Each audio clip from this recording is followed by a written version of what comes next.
Дами и господа, този поздрав е направен от Коко и Лейла за техния принц Енес и тяхната принцеса Нефес.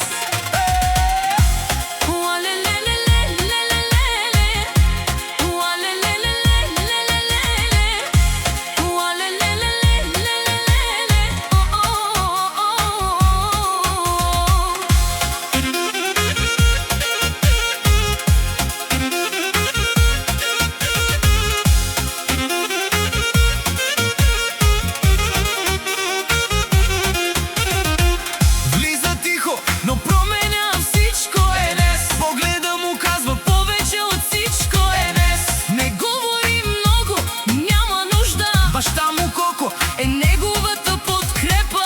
В него има огън, дето не се гази лесно.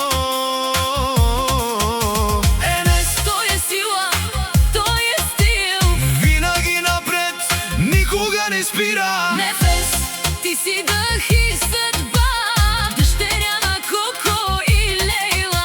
Нефес, в теб гори светлина, която никога не избледнява. Най-силния Мерцедес притежава Коко, има пари, къща, палат и най-красивите деца. Енес и Нефес. Всяка майка Енес, патрона не ражда. Енес, Той е сила, той е стил.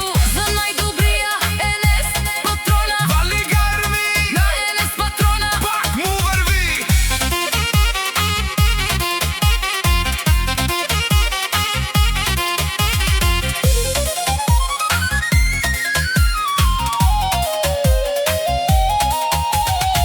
En saygıdeğer Leyla, Ve baba Koko, herkes duysun. aslan gibi kaya gibi bir oğlumuz var.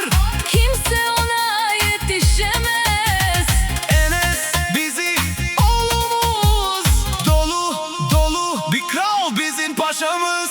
Влиза тихо, но променя всичко. Погледа му казва повече от всичко.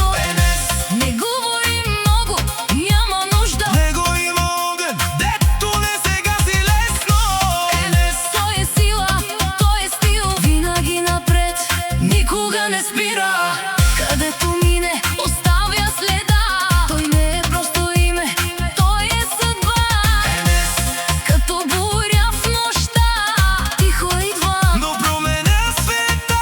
Енес, пирела на гледорите, увел леске. Трудно за леске. За него няма невъзможни неща. Енес, Щом го чуеш, знай, че идва някой. дето играе.